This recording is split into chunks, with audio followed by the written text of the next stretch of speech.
and Magazine, producer of the and Magazine show for 6 TV Southampton.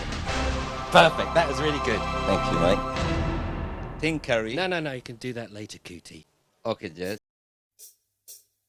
Cheers.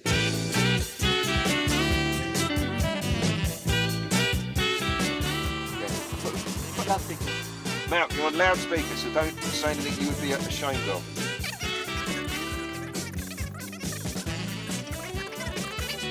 Malc, we want to come to your pub in half an hour and film.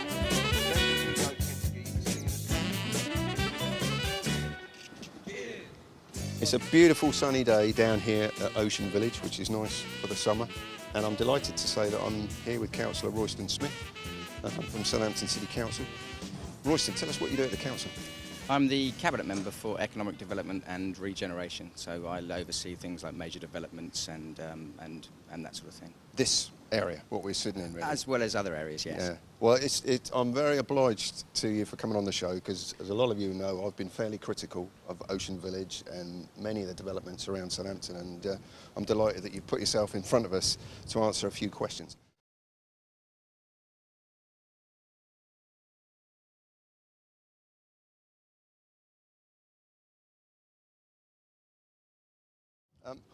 Can I ask you, as a member of the council, what do you see as the council's duty? What is the duty of a council, you know, in a nutshell? Well, the duty of the council is to protect the public and protect the public purse. I mean, what our job is varied. It's a very difficult thing to put into a soundbite, but basically we need to find and do the best that we can for the public. Yeah, so because I would actually add something to that, say is to run the city properly, but for the benefit of the citizens. I mean, I assume that's what you're saying. Absolutely. I mean, yeah. we have different approaches. Some people think that you know, to control things is their way of doing things. We have a sort of very hands-off approach. You know, we would rather that people that knew what they were doing those things, and then we had a very softly approach to that. Small government. Yeah. So, I mean, Ocean Village, I mean, going back a few years into 10, 15 years, or might even be 20 years ago, I can't remember how old I am. Showing your age. Yeah. But when we were first talking about Ocean Village, we were talking about something which was along the lines of Liverpool Dockland, where there was a bustling hive of activity, things for people to do, restaurants, bars and activities for the kids, somewhere to go even if you just wanted to waste some time. I mean, the Ocean Village that we've got now has got 2 bars and 1 million apartments. What happened to that dream? Well, the thing is, I mean, the dream still exists, and you have to remember this is only one small part of the jigsaw. You know, we haven't finished yet with the Mayflower Park development. We haven't finished yet exploring what we do with Town Depot further down on the waterfront. We need to get people back to the waterfront, which is where they want to be. They overwhelmingly tell you they want to be at the waterfront. But we have to balance that with the other pressures imposed on us by government, like housing need. And Ocean Village, at the moment, is trying to tick all those boxes. It's not over yet. This development is not over yet. We're going to have a development behind us where there'll be another 12 retail outlets to go with the 2 restaurants that we have already. There's going to be the Millennium Copthorne 4-star hotel with a cafe bar and a restaurant and a sauna and a spa and a gym. Do you think, I mean, that's what the people of Southampton want, though? I mean, because, I mean, I have to tell you that, I mean, in my other role as editor of a local magazine, I get an overwhelming response of people bleating on about the fact that Southampton is building a fort around the waterfront. We can't see the water from 95% of Southampton. And all you see is apartments, and here, where they've been trying to sell the space to build apartments for 2-3 years, and there's not a brick gone down because nobody wants it. What we do want is somewhere to go. Well, that's not true. That's not true that nobody wants it. I mean, this development is now going to go ahead. It's gone back through planning. The process was the planning application was changed somewhat because demand has changed on what sort of apartments are required at the moment, and of course rising house prices is changing the dynamic there as well. And this will be built in due course. The planning application is through. They'll be on site shortly. There'll be another 12 retail outlets. What kind of retail outlets? Well, they may be. Any influence on that, or? Well, the council doesn't have influence, and that's, I think, where people misunderstand. The council can only use a broad influence. It can only say, we have an aspiration. We have an aspiration for people to be down at the waterfront. Of that, there's no question, which is why we're looking people enjoying the waterfront, or people living down at the waterfront? No, people enjoying it. If you were here 5-10 minutes ago, you'd have seen people coming back on one of those local cruises. 50 or 60 elderly people been out for the morning around the docks. People using the waterfront. People having access to the waterfront. But this is not the whole picture. This is one part of the jigsaw. And if we major on this and forget Town Quay, and we forget Mayflower Park, and we forget Town Depot, and we forget all the other opportunities like Vosper Thornycroft, if we forget all those and we don't look at that in the whole, then we are in danger of just saying this is a wasted opportunity and we've lost it for all time, because of course we haven't. When the new hotel is built, that will bring people into its restaurant and bar and to its cafe. When the 12 retail establishments here are built, some of those will be restaurants and bars. It will bring people in. We have to remember that the waterfront needs to bring people in. That's absolutely true, because it's not. It's disconnected from the town centre. So here we are. This is Ocean Village at the minute. I've got to ask you this question because we did a programme which was a tongue-in-cheek look at trying to get a cup of tea near the sea in Southampton. And you will probably know how difficult a job that was to get. We eventually found one at the Pitch and Piano, which is next to Banana Wharf here. But we had to go in at 9 because there's a curfew, because the residents object to the noise being outside. What's happening with that? Well, I don't know. I find that interesting. I've been there later than 9 o'clock myself, and I haven't seen that there have been those problems. Oh, right. Oh, well, we'll check that out, because I know that Jeremy, who's allegedly behind the camera, went there for his wife, and they were actually asked to come in at 9 o'clock because they get complaints from the residents. So we'll leave you to come back to us on that one, Royston. I think I might have to. I can't believe there are so many fish in here. Just massive fish. I never caught one. Did you ever come fishing here? Not here, no. No. I have tried to fish for those, though, those mullet bottom feeders. I think there's one with my name on it over there and half my tackle, if I can say that on this show. Yeah. But, they just tempt you to want to try and catch them, though, don't they? Because they're just there hanging around. Yeah. Are people allowed to fish off here? I don't know, are they? No. No. No. Well, that's why they're hanging around. Because they know they're They're safe. completely safe. Yeah. There's no batter for miles. Yeah. I'm not lucky enough to own any of these lovely boats. But, And nor am I. I think I should point that out. We don't get enough money for this show. In fact, we don't get any money for this show. But it seems to me that a lot of people that are enjoying this, can I say, like from the elite, they're at the better end of, the social ladder with regards to income. I mean, shouldn't Ocean Village be for everybody? Well, I think it is. Yeah. I mean, what you need is a mix, don't you? A lot of people like to sit in these bars and look at the boats. They're interesting. Yeah. It's like, it's like going to the boat show. A lot of people that go to the boat show have absolutely no intention of buying a boat. They have no money to buy a boat. That's not their priority. Mm. But to come here and to look at other people's boats, I think that's actually something people do enjoy doing. But I don't think that we should think that that's something that someone's got that I haven't, and therefore it shouldn't happen. But I mean, if it's like, and I hate to use this because, like you, and I know that you're passionate about Southampton as I am. It's that if we were to go to Portsmouth now and we were to go to Gunwharf Quays, there would be thousands of people sitting around. There would be a bustle. You could hear it. I mean, we're here. It's an absolutely corking day, and there are tables free in the 2 bars that we've got, and there's no atmosphere at all here. I mean, what we need is just somewhere that you could go, even if you got, a couple of quid, just, a coffee and sit down and I mean, somewhere that my mum retired could go and watch, don't we? I mean, as opposed to having to spend a lot of money in expensive bars. Well, yeah, I agree with you. And the thing is that, like I said, this isn't over yet. This isn't finished yet. We're going to have another redevelopment here, which will have another 12 outlets, which will be restaurants and bars and things of that nature. So hopefully we'll be starting to build something that everyone will enjoy. But at the moment, we're only halfway through the development, and we're really doing this at a point where we're not finished. If we come back here in 5 or 6 years' time and the hotel's up and the bars and the restaurants and the flats and everything's finished, then I guess it would make it more relevant. But at the moment, we're halfway through the job. The thing is, I have to come back to you on that point, because, I mean, this has been, I don't know how long this has been being built now, Ocean Village, but the old one got knocked down, and this has been a building site for 6 years, 7 years. So, I mean, if we come back in 5 years, if I'd had this conversation a year ago, it would still be the same. And I think just talking from the amount of people that speak to me and me myself, I don't have the confidence that any of this is going to change. I mean, what can you do to reassure us? I can give you that confidence, because the hotel, which is going to be built right there behind us, is going to be on site in October. They're going to start building in October, and that will give us another restaurant, another cafe bar. Yeah. And how high with this hotel? Because, I mean, these blocks of flats are fairly intimidating. Don't you find that intimidating, having big blocks of flats over here? Well, I personally don't. And actually, I would say that we need to build high in a place like Southampton, because the government impose housing targets on us. And you know as much as I do that we don't have. But why do we have to build on the ocean, on the sea front? I mean, because a lot of these you know, you're ending up with like a fort. It's going around the edge. Can't we put some of these high-rise places in the middle?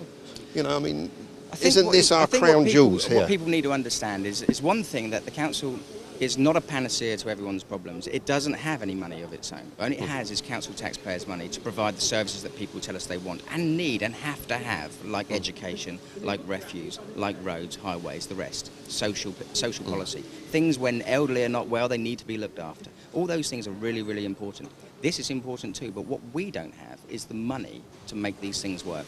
The only way you get the money to make any of this work is by a developer coming along and being able to afford to do it. Now, we know that developers make profit, and some people have got an argument about that, and some people haven't. But the point is, without that development money, we would have none of it, because we have no money to develop ourselves. Now, there's a great big political argument about that, which I can have with you if you want to have it. But that's the reality. The council doesn't have money to spend on redeveloping these sites on its own. I mean, it's not quite today, but it's very, very topical, and I would be remiss if I didn't actually ask you this question. But saying that the council's got no money, there's a huge debate and a furore at the moment about the likelihood of a 324% rise to some councillors on stuff. So how does that justify? I'm perfectly happy to discuss that with you as well. Yeah. You want to do that now? Well, yeah. Absolutely. I mean, because I know a lot of people would like I'll give you on my view on it. Absolutely. Yeah. Councillors' allowances have always been an emotive issue. Some councillors put in a lot of hours, some don't. Yeah. But they broadly get the same in Southampton. If you go to another authority, they might get half what Southampton gets. If you go to another authority, they might get twice. And it's a nonsense. It should be set nationally. It should be one figure for everyone on head of population, and it should only have the same RPI increase that everyone else gets, and that would be the end of it. But this independent panel who's been asked, in fairness, to come along and look at it, is then rubbished in the newspapers for having done their job. It's nothing to do with the councillors. They will ultimately vote on it, which I think is distasteful, and I have never taken part in the vote. I have always abstained. Right. And I will not take part in the next vote, and I'll abstain on that too, because I think talking about my own allowances is unpleasant and distasteful, and I think it should be set nationally, and that be the end of it. But otherwise, you've got a very good point. Well, I think the point I would have to raise, because I mean, and I've only read it, and you're the first one that's been, lucky enough to come and talk to us about it, is that the fact that the councillors that I see the quotes from are saying we deserve it, so we're worth it, which they may well be. Those ones. But there are workers that work for the council that are actually not getting their rise. So, I mean, by the second hand, are they saying, well, they're not worth it? I'm not going to defend those people because I think they're wrong. I think that to go into the press and say we deserve it or not is a strange position to put yourself in. Now, they clearly think they are worth it. That's for them. The pay rises that are being talked about, in fairness, are not percentage increases in the way that it sounds. They're a percentage increase on what councillors get already. And everyone has to remember that councillors' allowances are pegged to the national minimum wage. Right. So if you're the leader of the council, it is still worked out on the national minimum wage, and then your allowance for the leader on top of that.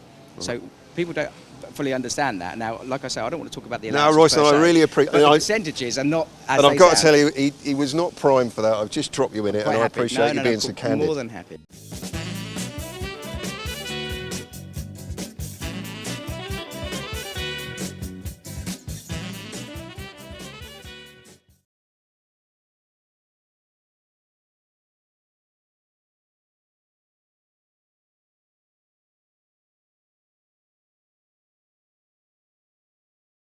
Anne Magazine, producer of the Anne Magazine show for 6 TV Southampton. Perfect. That was really good. Thank you, mate. Think, Carrie. No. You can do that later, Cootie. Okay, Jez.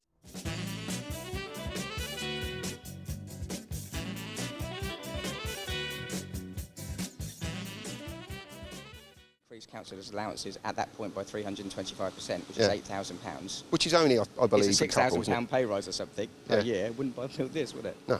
But you're right, and that's why I don't like, that's why I don't do it in public. No, apart from to say that I don't do it in public, So let's talk about something positive. I mean, the overwhelming cry from people that talk to me is that there's nothing to do in Southampton. I mean, you're looking to address that. I mean, but yes. I understand only recently we've turned down the opportunity to have an ice rink in favour of selling the land for a higher price to developers. Yes. Is that correct? Absolutely correct. It's not that we don't want an ice rink. I was going to hope you would tell me that wasn't correct. Why is that right? That can't be right, can it? Well, of course it can. The location for that ice rink wasn't, in our opinion, the correct one. We would have had to take some of the highway around that land, and that wasn't really something that was possible. Yeah. So if you look at that development brief that came in for that ice rink on that location, it wasn't really ideal anyway. Secondly, again, protecting the public purse and protecting the public, we had to get the best consideration on that land. If we don't get the best consideration, even under law, then the government will say to us, you know, what is the social need? What is the overriding social need for you to take a discount on that land? Well, there isn't an overriding social need. Now, with Well, that we've got money, nothing to do in Southampton. with There that must be, money, mustn't there? but with that money, we can take some of that, and we can now enable an ice rink to be built somewhere else. So actually, Is that what we're going to do then? well, we are committed, as always, to trying to find an ice rink operator. Yeah. We've been committed to that from the start. We're not going to fund the whole thing because it's just absolutely inconceivable. Yeah. We have people that need to be looked after. We have elderly that need to look after. We have some children who have been brought up in such circumstances that they now need to be looked after by the state. We might not all know that, but that's the truth of it. One of those children can cost us £500,000 a year. Now, do we have an ice rink, or do we look after people in need? Do we have an ice rink, or do we put it into education?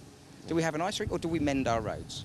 You know, we have to put all these things in the context. Rink, I mean, the thing is, what we get is we get boats pull up in Southampton with thousands of tourists on, and they clear off to Portsmouth.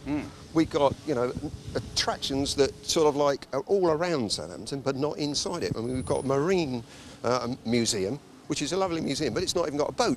I mean, you go to Portsmouth, they've got boats coming out of their ears. You know, the Naval Museum, you can go on them, you can experience it properly, and it draws in millions of people to spend money in Portsmouth. I mean, why can't we do something here? Why can't we have the QE2 parked up over there? Because unfortunately, like the council doesn't have money to develop Ocean Village in the way that you would like to see it, we don't have £50 million to buy the QE2.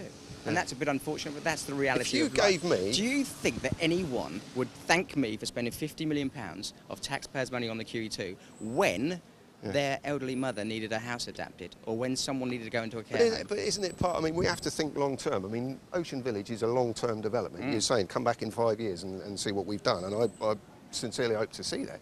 But I mean, the QE2 could bring in millions of pounds. There could be all sorts. It's got all the leisure facilities already built on the boat. You don't have to do anything, you just have to park it. And where would you we give park? me the, Where I would we don't park know. them? Well, I don't know. You haven't That's got, our problem. You ain't got any sea left. We have no. Well, of course we don't, but we don't own it. Yeah. We don't own it because ABP own it. Yeah. And you know, all the time, the council are always the ones, and But I'm quite happy to come and defend unfortunately, the it. council sold I'm it, didn't happy they? to come and. Well, no, unfortunately, the council didn't sell it. Didn't they? The council Right. didn't sell the land to ABP. Certainly not in the last year or two of my time. Oh, I mean, certainly not. you know, the development of the Western Docks happened in the 50s. Yeah. I mean, this is, you know, we're talking about things that happened 100 years ago. That we can't do anything about. What we need to do is we need to find what we've got now. We need to make the best of it. And let me tell you what we have got. We've got 10 or 12 major developments. No, 10 or 12 major developments coming on the stream that will radically change Southampton. This is the golden era of Southampton since the war in development terms. When we have West Quay 3, we're going to have more bars, more restaurants, and not your theme bars that you get up and down the high street that I, for one, don't like and don't visit, but proper ones where people can sit outside and enjoy the weather, just as you said. We're going to try and hopefully achieve a heritage site in the old magistrates' courts, one of the most beautiful buildings in the city, lying empty and lied empty for A couple years. of old judges lying Not there on my watch. on Yeah, exhibit. well, if you wish. Yeah, not on my watch. But when the police move out and they have a new iconic building on the Norman Office side coming into the city, showing people that we're serious about law and order and crime and the rest, we'll use their sales as well to extend the heritage offer so that we have a heritage site, so that we can put all these things that we've got that we are famous for, things like the Titanic. We can actually make something of it. And at the moment, you're right, we're not. Yeah. But what we don't need to do is we don't need to say this is for all time a dead loss. We've lost the opportunity forever. We haven't. There are so many things. We mustn't lose the opportunity. No, There's no. enough of us, and we may come from different sides of the fence, but we're passionate about a city. And if we all got together, and that's all of you in there saying, I agree with him, I don't agree with him, all of you guys, stop mumbling, get involved. Because we can all do things. I absolutely believe it. And the next 4 or 5 years are key. If we lose this opportunity in the next 4 or 5 years, you're right, we would have lost it forever. Yeah. And, you know, I hope that we're going to see some radical changes in that time. Royston, thank you very much for coming on and talking to us about everything and being so illuminating. You know from before that we asked you about the cenotaph. In our very first programme, somebody had in their wisdom cleaned up the cenotaph and unfortunately cleaned off all of the names. And the only bit that's really left is you won't be forgotten. Now, I know that you've been looking into this. What's the latest update on actually getting the names back on the cenotaph, the War Memorial? Well, the latest update is the Southampton City Council working up a strategy with the War Memorials Trust. but they're a bit concerned that by putting the names back in the way they were, by digging out more of the fabric of the cenotaph, that might damage it further. So they're looking to see how they can put those names back on without creating more damage. But it is in hand, and they are looking to do that. Because just in your defence, it's not the council's fault that they're not back up on there, although there was the mistake was in the first place. But the War Memorial Trust, is it the War Memorials Trust? War Memorials Trust are worried that it's just going to affect the fabric. It's going to erode the cenotaph further if we start to try and chisel it out. So there will be a strategy. It will come forward, and I think that's during the next few months. So hopefully we'll have something. But unfortunately, for the next Remembrance Day, it won't quite be in place by then. But hopefully for the year after. It should be in place for the year after. Yeah. Oh, well, that's good news for all of our war veterans and their families. I think it was really nice of Councillor Smith to come on and talk to us. Many wouldn't have, and I'm not a political interviewer, so you'll have to forgive that. But one of the points that he did raise was the fact that there is a government obligation to find so much housing, 3,000 odd houses or something, or homes that he said. Well, of all the places down in Ocean Village, there's only 20%, we've been told, that are actually sold to locals. The rest are coming from outside, so that's not fulfilling any kind of league with regards to homes. And of those 20%, most of them are not first homes. They're second homes or investment properties. So I don't see how that's helping either. So if we're going to redevelop here, and the housing and the apartments are going to go to people to fulfil part of that 3,000 or whatever it is homes, then that's one point. But if we're going to redevelop here and we're going to put up loads of apartments for people to buy as an investment property, second property, or to come down from Scarborough or something because they want to be near our apparent seaside, I think that's something totally different, don't you? Cheers.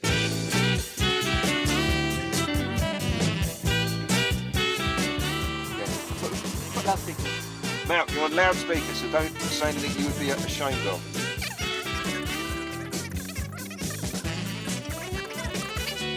Mark, we want to come to your pub in half an hour and film. Oh, yeah. So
goes without saying it's a great honour to be his best man.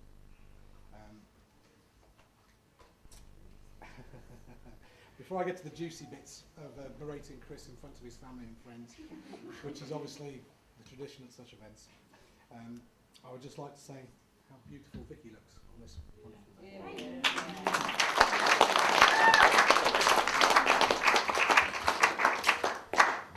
And Sarah said I have to say this bit, and hasn't Chris scrubbed up well too?